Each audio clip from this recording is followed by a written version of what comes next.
After that night, Lucian changed so abruptly it gave Elias emotional whiplash. At first Elias thought it was guilt. Lucian stopped insulting him in public, stopped mocking him during meals. Even his voice became strangely restrained whenever he spoke to Elias, as though he were constantly thinking before saying anything. Which was terrifying, because Lucian Valdez never thought before speaking. "You've been quiet lately," Elias said cautiously one morning. Lucian sat across from him, cleaning mud from his boots. "So, it's unsettling." Lucian glanced at him briefly. "Would you rather I scream at you again?" Elias immediately looked away. The memory of that night still stung. The humiliation. The tears. Lucian noticed the shift in his expression, and his jaw tightened faintly. "I said horrible things," he muttered. Elias blinked. An apology. From Lucian. The world might actually be ending. But before Elias could respond, Lucian stood abruptly.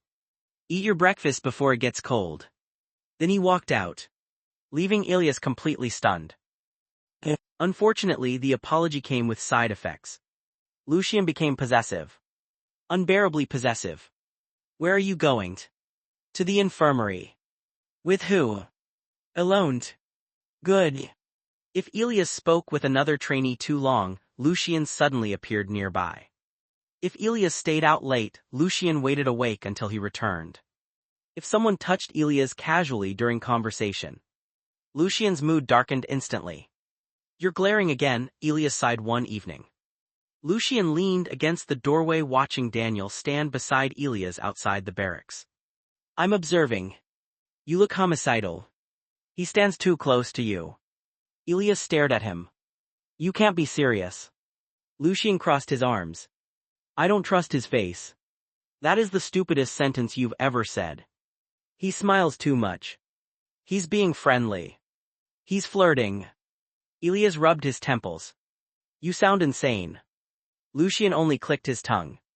But he did not deny it. Despite Lucian's behavior, Elias continued meeting Daniel at night. And honestly, he needed those moments. Daniel was easy to talk to, warm, safe, calm in ways Lucian could never be. Sometimes Elias wondered if things would have been simpler if he had met Daniel first. But strangely, whenever Daniel laughed with him, Elias found himself thinking about whether Lucian had eaten dinner yet. Whenever Daniel touched his shoulder casually, Elias remembered the intensity in Lucian's eyes whenever he got jealous. And whenever Elias returned to the room late at night, Lucian was always awake waiting for him. "Always." "You'll ruin your sleep schedule," Elias muttered one night after entering quietly. Lucian sat on his bed reading a military manual he clearly had not turned a single page of. "You came back late." "It's only 11. You said 9. Elias paused. "You remembered." Lucian looked annoyed suddenly. "Of course I remembered." Something warm and dangerous stirred in Elias' chest. So he quickly ignored it. Weeks passed like that. Tension. Arguments. Possessiveness. Unspoken things lingering between them like loaded guns. Until eventually, everything exploded. Again. The confession happened near the watchtower. Cold wind swept across the hill while distant camp lights flickered below them. Daniel looked unusually nervous that night. Elias noticed immediately. "You okay?"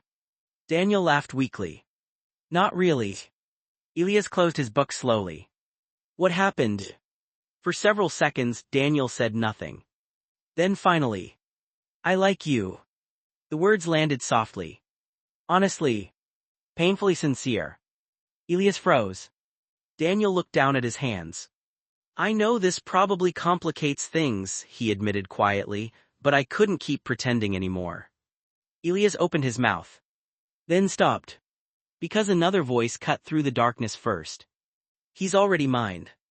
Both of them turned sharply. Lucian stood several feet away near the trees, breathing hard as if he had rushed there.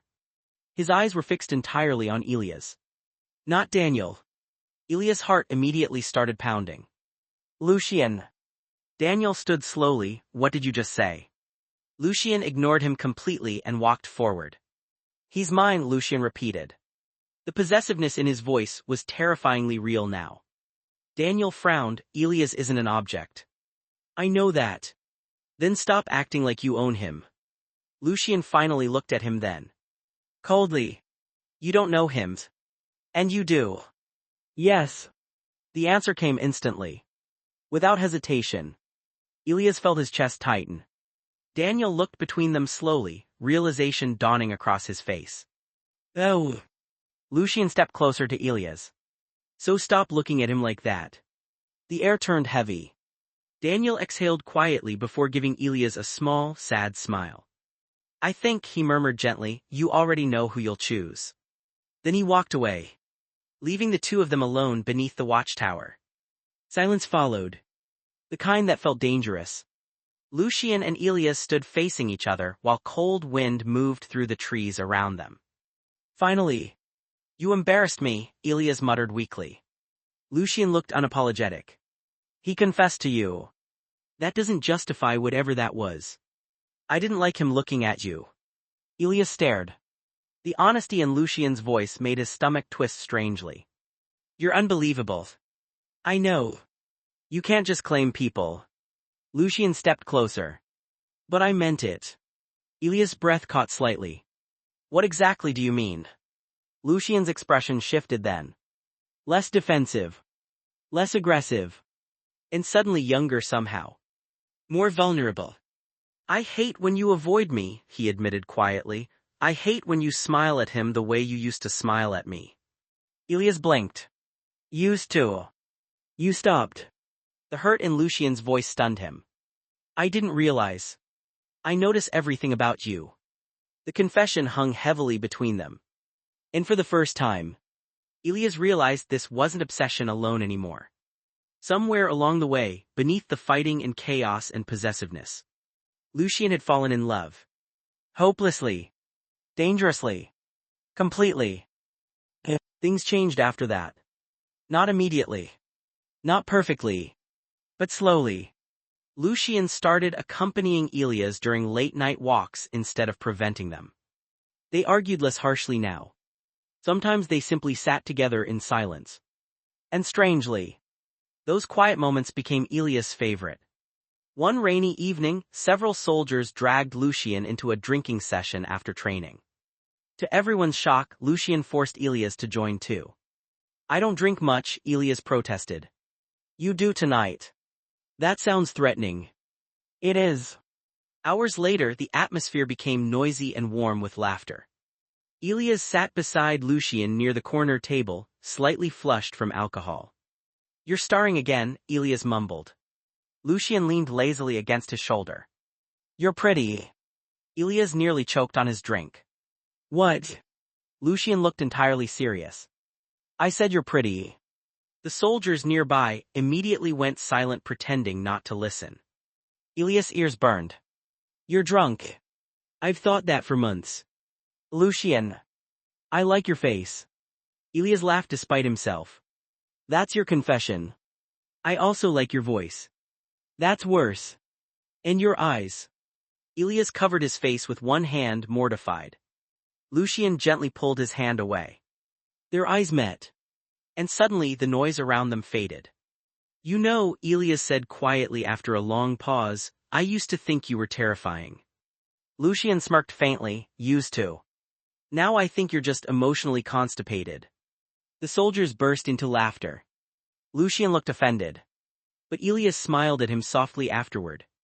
In that smile, that warm, genuine smile Lucian once envied someone else for, was finally his again. You're attractive too, Elias admitted quietly. Lucian froze. What? Elias immediately looked away, embarrassed. I said I like your looks too, don't make it weird. For once in his life, Lucian Valdez became completely speechless. The soldiers screamed louder than the training alarms outside.